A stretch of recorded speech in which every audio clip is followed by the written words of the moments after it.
মাহে রমাদানকে অনেক উলামায়ে কেরাম হযরতে ইউসুফ আলাইহিস সালাতু সালামের সাথে তুলনা করেন যে কিভাবে হযরতে ইয়াকুব আলাইহিস সালাতু সালামের সন্তান ছিল কয়জন বলতে পারবেন? হযরতে ইয়াকুব আলাইহিস সালাতু সালামের সন্তান ইউসুফ সহ ছিল 12 জন। কয়জন? 12 জন। তো ইউসুফ আলাইহিস সালাতু সালাম এই 12 জনের ভিতরে যেহেতু তিনি নবী হবেন, আর ইয়াকুব আলাইহিস সালাতু সালাম দৃষ্টি সবসময় তার প্রতি বেশি থাকতো, তাকে বেশি মুহাব্বত করতেন, অর্থাৎ 12 জনের ভিতরে তিনি ছিল নক্ষত্রের মতো। সুবহানাল্লাহ। ঠিক তেমনি ভাবে বৎসরে 12টি মাস, 12টি মাসের ভিতরে এই 11টি মাসকে, লম্বা হাদিস একটা আছে আপনাদেরকে শেষে শোনাবো, এই 11টি মাস হচ্ছে এই একটা মাস 11টি মাসের সাথে তুলনা করলে ইউসুফ আলাইহিস সালাতু ওয়াসসালাম 11 ভাইয়ের মাঝে যেরকম ভাবে উত্তম নক্ষত্রের মতো, ঠিক 12 মাসের ভিতরে এই রমজান মাসটা হচ্ছে নক্ষত্রের মতো। সুবহানাল্লাহ। এজন্যই তো মাহে রমাদানে একটা নেক কাজ করলে অন্য মাসে এক নেক কাজ করলে কত সওয়াব দেওয়া হয়? 10টা। কত? আর এই মাহে রমাদানে একটা নেকের কাজ করলে 10 থেকে শুরু করে 700 গুণ সওয়াব আল্লাহ তাআলা তার আমলনামায় লিখে দেন। সুবহানাল্লাহ। আর যে আমরা রোজা রাখি, এই রোজার ফজিলত সম্পর্কে বলা হয় বনি আদমের যত আমল আছে সমস্ত আমল হচ্ছে তার জন্য। কার জন্য? তার জন্য। খেয়াল করেন, বিশ্বনবী সাল্লাল্লাহু আলাইহি সাল্লাম বলেন যে কুল্লু আমাল ইবনে আদম লাহু ইল্লা সাওম ফাইন্নাহু লি ওয়া আনা আজিজি বিহি। অন্য বর্ণনা আসছে ওয়া আনা উজিজা বিহি, যে মাহে রমাদানের ফজিলত হচ্ছে বনি আদমের প্রত্যেকটা আমল তার জন্যই। আসলে আমরা আমলকে আমাদের জন্য করি না, কার জন্য করি বলেন? আল্লাহর জন্য করি না। কিন্তু বলতেছেন ইল্লা সাওম, হাদিসে আসছে ইল্লা সাওম, কিন্তু রোজা, রোজা কি? ফাইন্নাহু লি ওয়া আনা আজিজি বি। এটা হাদিসে কুদসি। হাদিসে কুদসি কাকে বলা হয়? যে কথাটা নবীজির জবান দিয়ে বের হয়েছে ঠিক, কিন্তু এর ভাষ্যগুলো, এই শব্দগুলো আল্লাহ তাআলার পক্ষ থেকে প্রেরিত। সুবহানাল্লাহ। যে হাদিস আর হাদিসে কুদসিতে পার্থক্য, কোরআন দেখেন, কোরআন আর হাদিসে কুদসি পার্থক্য। কোরআন হলো সরাসরি আল্লাহ তাআলা ওহী হিসেবে প্রেরণ করে দেয়, এটা ফেরেশতা জিবরিল আলাইহিস সালাতু ওয়াস সালামের মাধ্যমে নবীর কাছে প্রেরণ করে, এটাকে বলা হয় ওহী। আর হাদিসে কুদসি বলা হয় যে নবী নিজে বলতেছেন ঠিক, কিন্তু কথাগুলো আল্লাহ তাআলার পক্ষ থেকে সরাসরি আল্লাহ তাআলা যে ভাষা চয়েস করে দিয়েছেন, ওই চয়েসকৃত ভাষাগুলোই নবীজি তার নিজের মুখ দিয়ে বলতেছে, এটাকে বলা হয় হাদিসে কুদসি। আর অন্য হাদিসকে বলা হয় হাদিস কিভাবে?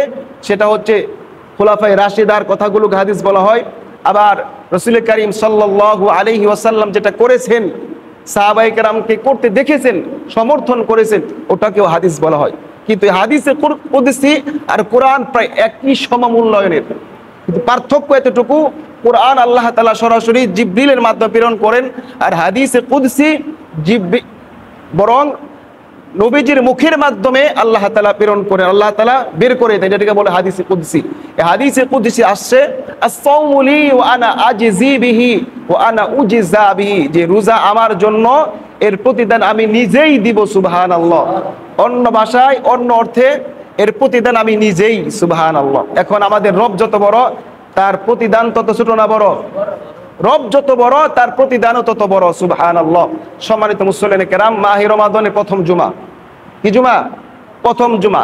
এখন প্রথম জুমায় আমাদের আলোচনার বিষয় হচ্ছে যে মাহে রমাদান, এই যে রমজান মাসের রোজা, এই রোজাটা আমাদের উপরে কিভাবে ফরজ হলো, এই সম্পর্কে আলোচনা করবো ইনশাআল্লাহ। তো রোজা, এটা মাহে রমাদানের একটা মাস আমাদের উপরে রোজা ফরজ। তাদের উপরে, তাদের উপরে যে সমস্ত মুসলমান সুস্থ, বালেগ, আকলমন্দ এবং বাড়িতে থাকে, সফরে না, অসুস্থও না, এই সমস্ত ব্যক্তিদের উপরও মাহে রমাদানের এক মাসের রোজা ফরজ। সুবহানাল্লাহ। তবে শুরু থেকেই এই এক মাস রোজা আমাদের উপর আল্লাহ তাআলা প্রেরণ করেন নাই, এই হুকুম দেন নাই, বরং আল্লাহ তাআলা ধাপে ধাপে, 4টা ধাপে আমাদেরকে আল্লাহ তাআলা একটা মাসের রোজা ফরজ করেছেন। সুবহানাল্লাহ। কয় ধাপে? 4 ধাপে। 1 নাম্বার, হযরতে আব্দুল্লাহ ইবনে মাসউদ রাদিয়াল্লাহু তাআলা আনহু থেকে বর্ণিত যে আমাদেরকে প্রথম আল্লাহ তাআলা রোজা রাখার অভ্যাস করিয়েছেন। কি করেছেন? প্রথমে রোজা ফরজ করার নাই, বরং রোজা রাখার অভ্যাস, যে রোজা রাখতে হবে, এটা আল্লাহ তাআলা শিখিয়েছেন। কিভাবে? আব্দুল্লাহ ইবনে মাসউদ থেকে বর্ণিত, কানান নবী সাল্লাল্লাহু আলাইহি ওয়াসাল্লাম সালাসাত আইয়ামিন মিন কুল্লি শাহরিন, যে বিশ্বনবী সাল্লাল্লাহু আলাইহি ওয়াসাল্লাম প্রত্যেকটা মাসে 3টা রোজা রাখতেন। কয়টা রোজা? এই রোজার মাধ্যমে সাহাবায়ে কেরামকে বিশ্বনবী জানিয়ে দিলেন যে রোজা রাখতে হবে। কি করতে হবে? এটা ফরজ না, রোজা যে রাখতে হয়, এটা অভ্যাস করতে হয়। এই 3টা রোজার মাধ্যমে আল্লাহ তাআলা নবীজির মাধ্যমে উম্মতকে জানাইতেছেন যে রোজা রাখতে হয়। কি করতে হয়? রোজা রাখতে হয়। বিশ্বনবী প্রত্যেকটা মাসেই 3টা রোজা রাখতেন, যেই রোজা এখনো আমাদের উপরে প্রত্যেক মাসে 3টা রোজা, আইয়ামে 20, 13, 14, 15, চন্দ্র মাসের 13, 14, 15 তারিখে রোজা রাখা আমাদের জন্য সুন্নাহ। সুবহানাল্লাহ। কিন্তু প্রথমে এই 3টা রোজা আমাদেরকে শিখিয়েছেন, অভ্যাস করিয়েছেন। এটা প্রথম ধাপ, কোনো ওয়াজিব না, সুন্নাহ না, প্রথমে ছিল এটা শিখিয়েছে যে রোজা মাসে 3টা রাখা, এটা অভ্যাস করা। এরপরে দ্বিতীয় ধাপ, বিশ্বনবী সাল্লাল্লাহু আলাইহি ওয়াসাল্লাম যখন মক্কা থেকে হিজরত করে মাদিনায় গেলেন, হযরতে আব্দুল্লাহ ইবনে আব্বাস রাদিয়াল্লাহু তাআলা আনহু থেকে বর্ণিত, কদিমান নবী সাল্লাল্লাহু আলাইহি ওয়াসাল্লাম ইলাল মাদিনা, যখন বিশ্বনবী সাল্লাল্লাহু আলাইহি ওয়াসাল্লাম মাদিনায় হিজরত করে গেলেন, তখন তিনি সেখানে দেখতে পেলেন ফাওয়াজাদাল ইয়াহুদা ইয়াসুমান সিয়ামান ইয়াউমা আশুরা। তিনি সেখানকার ইহুদিদেরকে দেখতে পেলেন তারা আশুরার দিন রোজা রাখে। কোন দিন? আশুরার দিন। কোন দিন? 10ই মুহররমকে বলা হয় আশুরা। এই আশুরার দিন ইহুদিরা রোজা রাখতেছে। তো বিশ্বনবী সাল্লাল্লাহু আলাইহি ওয়াসাল্লাম তাদেরকে জিজ্ঞেস করলেন, ফাকালা লাহুম মা হাযাল ইয়াউমুল্লাযী তাসুমুনাহু, এই দিনটা কিসের দিন যেই দিনে তোমরা রোজা রাখতেছো? তখন তারা বলল, হাযা ইয়াউমুন আযীমুন, যে এই দিনটা মহান একটা দিন, বিশেষ একটা দিন। যে কি বিশেষ দিন? যে নাজ্জাল্লাহু ফীহি মূসা ওয়া কওমাহু, এই দিন আল্লাহ পাক রব্বুল আলামিন মূসা আলাইহিস সালাতু ওয়াস সালাম এবং তার সম্প্রদায়কে তাদের শত্রু ফিরআউন থেকে রক্ষা করেছেন। সুবহানাল্লাহ। ও গররাকা ফিরআউনা ওয়া কওমাহু, এবং ফিরআউন তার কওমকে এই দিনে সমুদ্রে নিমজ্জিত করেছেন। সুবহানাল্লাহ।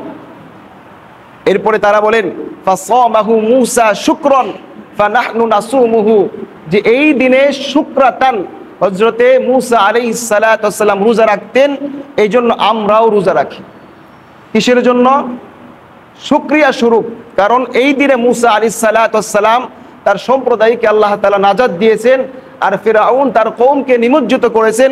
এই শুকরাতান মূসা নবী রোজা রাখতেন, আর মূসা নবী দেখা দেখি উম্মতরাও রোজা রাখতেন।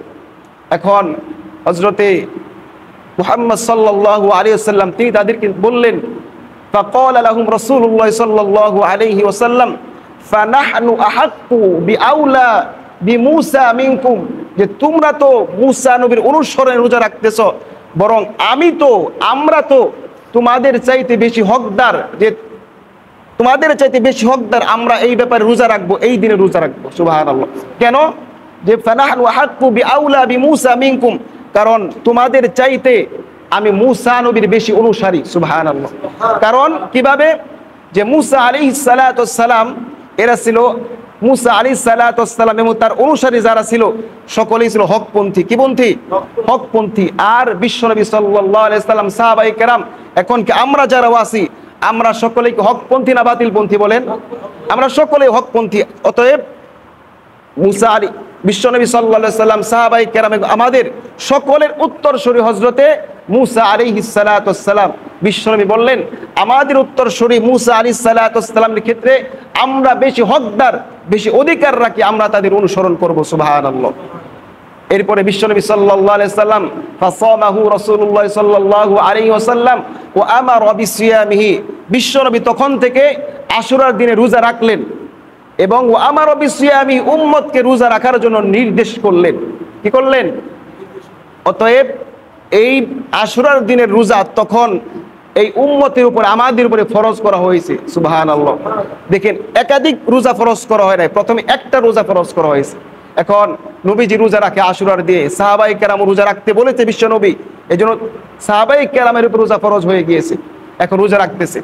কিছুদিন যাওয়ার পরে এখন ইহুদিরা অপবাদ দিল যে দেখো আস্তে আস্তে মুহাম্মদ এবং তার উম্মতরা আমাদের অনুসারী হয়ে যাইতেছে। কিভাবে? যে আমরা আশুরার দিনে রোজা রাখি, তারাও রোজা রাখতেছে। তখন বিশ্বনবী বললেন, তোমরা এর আগে পরে আরেকটা রোজা রাখো, যাতে করে এই ইহুদিদের সাথে তোমাদের বিরুদ্ধাচরণ হয়ে যায়। তখন থেকে আশুরার রোজা আগে পরে একটা অর্থাৎ দুইটা রোজা আমাদের জন্য রাখা এখন কিন্তু ফরজ নয়, এখন আর ফরজ নাই। এটা তৃতীয় ধাপ গেল। এরপরে চতুর্থ ধাপ, তৃতীয় ধাপে আমাদের উপর আল্লাহ তাআলা রোজা ফরজ করলেন, কিন্তু ফরজ করার পরেও একটা অপশন রেখে দিলেন। যে কি অপশন? কোনো ব্যক্তি যদি চায় যে আমি রোজা রাখবো না, তাহলে সে রোজার পরিবর্তে ফিদিয়া দিতে পারবে। ফিদিয়া কি? ফিদিয়া হচ্ছে তোআমু মিসকিন, একজন মিসকিনকে পেট ভরে একদিনে খাবার দিতে হবে। তাহলে শুরুতে তৃতীয় ধাপে যখন আমাদের উপর রোজা ফরজ করা হলো, তখন একটা সুযোগ দিল যে ইচ্ছা করলে তোমরা রোজা রাখতে পারো, আবার নাও রাখতে পারো। আল্লাহ পাক রব্বুল আলামিন সূরা বাকারা 183 নম্বর আয়াতে বলেন, ইয়া আইয়ুহাল্লাযীনা আমানু কুতিবা আলাইকুমুস সিয়াম কামা কুতিবা আলাল্লাযীনা মিন ক্বাবলিকুম লাআল্লাকুম তাত্তাকুন। এরপরে 184 নম্বর আয়াতে বলেন, আইয়ামাম মা'দুদাত। আগের আয়াতে বলতে তোমাদের রোজা ফরজ করেছি কতদিন? আইয়ামাম মা'দুদাত, নির্দিষ্ট কয়েকটা দিন। ফামান কানা মিনকুম মারিদান আও আলা সাফারিন ফাইদ্দাতুম মিন আইয়ামিন উখর। আর এই দিনের ভিতরে যারা অসুস্থ থাকবে, যারা সফরে থাকবে, তারা এই মাহে রমাদানে রোজা না রেখে অন্য কোনো দিন ওই কয়টা রোজা রাখলেই চলবে। আয়াতের ভাবার্থ এটা, ফামান কানা মিনকুম মারিদান আও আলা সাফারিন ফাইদ্দাতুম মিন আইয়ামিন উখর ওয়া আলাল্লাযীনা ইউতীকুনাহু ফিদিয়াতুন তুআমু মিসকিন। এখানে বলতেছে কোন ব্যক্তি রোজা রাখার সামর্থ্য থাকা সত্ত্বেও কেউ যদি রোজা না রেখে ফিদিয়া দেয়, তুআমু মিসকিন, মিসকিনকে একবেলা খাবার, তাহলেও চলবে। অর্থাৎ এখানে অপশন রেখে দিলেন, রোজা ফরজ করলেন ঠিক, কিন্তু অপশন রেখে দিলেন যাদের টাকা পয়সা আছে তারা ইচ্ছা করলে রোজা নাও রাখতে পারবে। وعلى الذين يطيقونه فدية طعام مسكين فمن تطوع خيرا فهو خير له وأن تصوموا خير لكم إن كنتم تعلمون। তবে তোমরা যদি বুঝো তাহলে তোমাদের জন্য রোজা রাখাটাই উত্তম। এখানে রোজা ফরজ করলেন, আবার অপশনও দিলেন, লাস্টে আবার বললেন তোমরা যদি বুঝো তাহলে রোজা রাখাটাই উত্তম। অর্থাৎ চূড়ান্তভাবে আমাদের প্রত্যেকের উপরে রোজা ফরজ করলেন না, একটা অপশন রেখে দিলেন। এখন এরপরে চতুর্থ ধাপ, আল্লাহ পাক রব্বুল আলামিনের পরবর্তী আয়াত নাজিল করলেন, অর্থাৎ সূরা বাকারার 185 নম্বর আয়াত, শাহরু রমাদানাল্লাযী উনজিলা ফীহিল কুরআন হুদাল লিন-নাসি ওয়া বাইয়িনাতিম মিনাল হুদা ওয়াল ফুরকান ফামান শাহিদা মিনকুমুশ শাহরা ফালইয়াসুম। এই আয়াতের মাধ্যমে আগের যে আয়াত ছিল, অর্থাৎ সূরা বাকারার 184 নম্বর আয়াত, এই 85 নম্বর আয়াতের মাধ্যমে আগের আয়াত রহিত হয়ে যায়। কি হয়ে যায়? মানসুখ হয়ে যায়। নাসিখ মানসুখ শুনেছেন আপনারা? নাসিখ মানসুখ অর্থাৎ এক আয়াত দ্বারা অপর একটা আয়াত রহিত হয়ে যায়। এই রহিত আবার দুই প্রকার, একটা রহিত একেবারে কোরআন থেকে রহিত হয়ে যাবে, আরেকটা আয়াত থাকবে ঠিক, আয়াত তেলাওয়াত করতে থাকবে ঠিক, কিন্তু এর হুকুমটা রহিত হয়ে যাবে। এখানে এই আয়াতের ভিতরে পরের আয়াত দ্বারা আগের আয়াতের হুকুম রহিত হয়ে গিয়েছে। আয়াত আছে ঠিক, তেলাওয়াত করলে সওয়াব হবে ঠিক, কিন্তু ওখানকার হুকুমটা রহিত হয়ে গিয়েছে। আর সূরা নূরের আয-যানিয়াতু ওয়াজ-যানি যে রজম করার বিধান ছিল, এখানে একটা আয়াত ছিল আশ-শাইখু ওয়াশ-শাইখাতু ইযা যানায়া ফারজিমুহুমা। কোন বৃদ্ধ অর্থাৎ বিবাহিত পুরুষ বিবাহিত নারী জিনা করলে এদেরকে রজম মেরে হত্যা করতে হবে। এই আয়াতটা এখান থেকে রহিত হয়ে গিয়েছে, কিন্তু বিধান এখনো জারি আছে।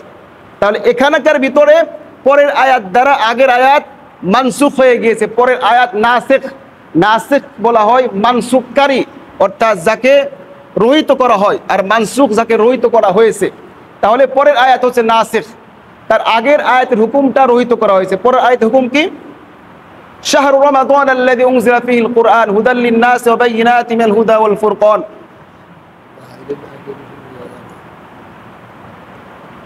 ফামান শাহিদা মিনকুমুশ শাহরা ফালইয়াসুম।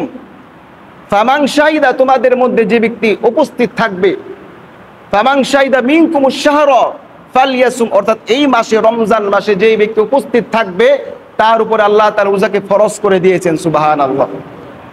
দেখেন এই চতুর্থ ধাপে, 4টা ধাপে আল্লাহ তাআলা আমাদের উপরে চূড়ান্তভাবে রোজার মাসের রোজা ফরজ করলেন। সুবহানাল্লাহ।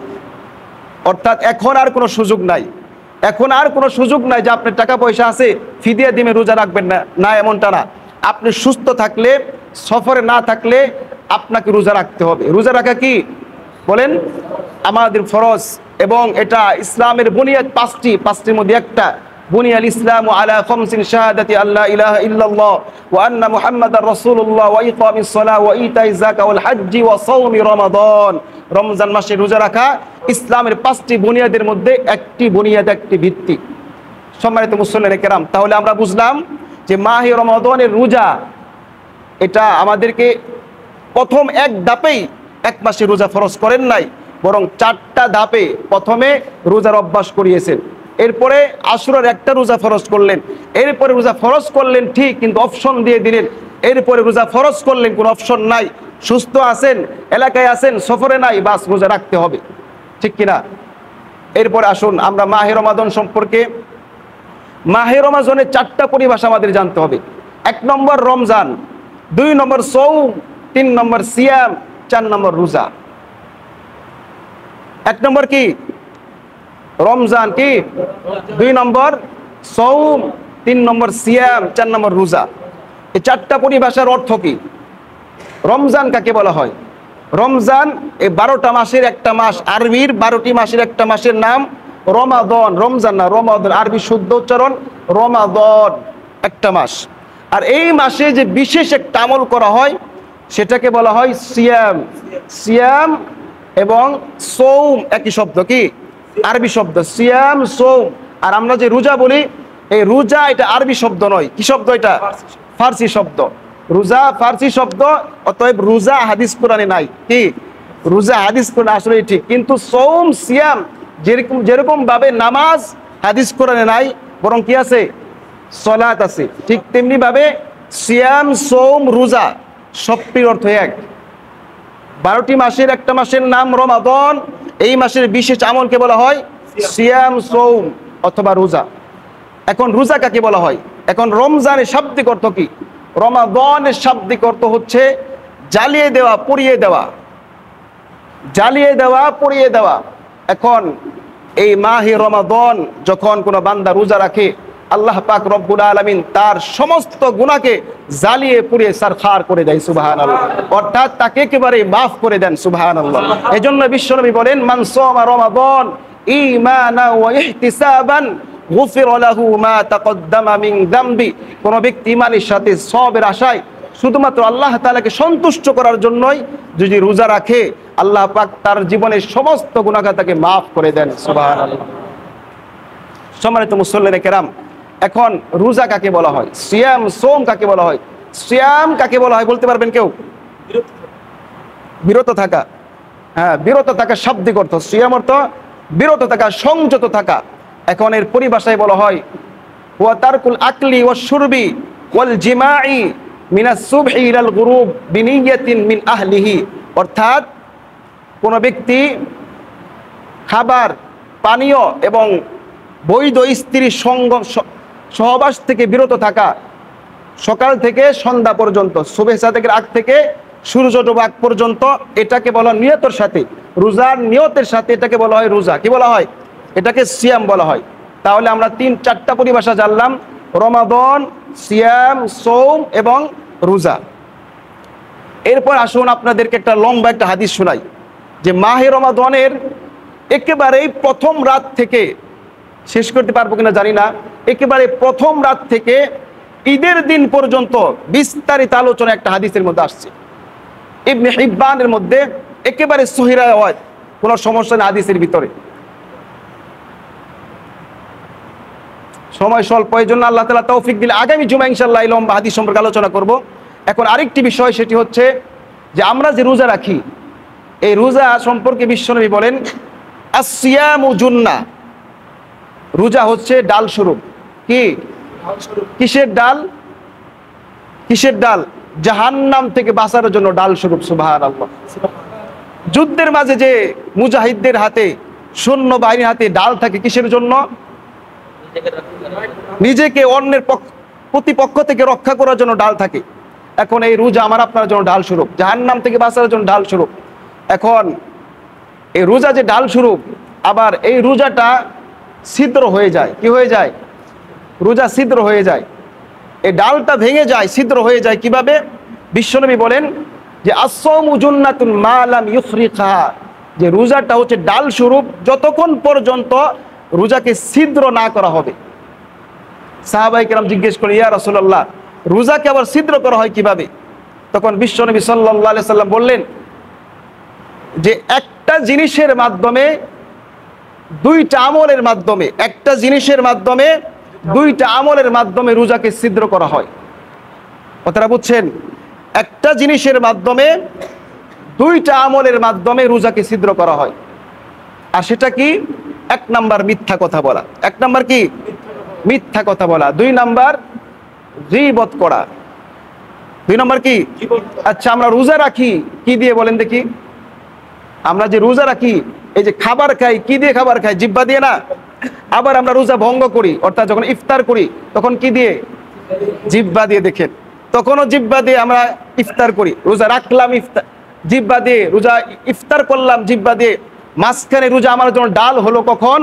যখন এই মাঝখানে রোজা যখন খাবার খাইতেছি রোজার জন্য, নিয়তের জন্য, তখন থেকে ইফতারের আগ মুহূর্ত পর্যন্ত আমি আপনি যখন এই রোজাকে ছিদ্র না করব, গীবত না করব, মিথ্যা কথা না বলবো, ততক্ষণ পর্যন্ত এই রোজাটা আমার জন্য ডাল হবে। সুবহানাল্লাহ।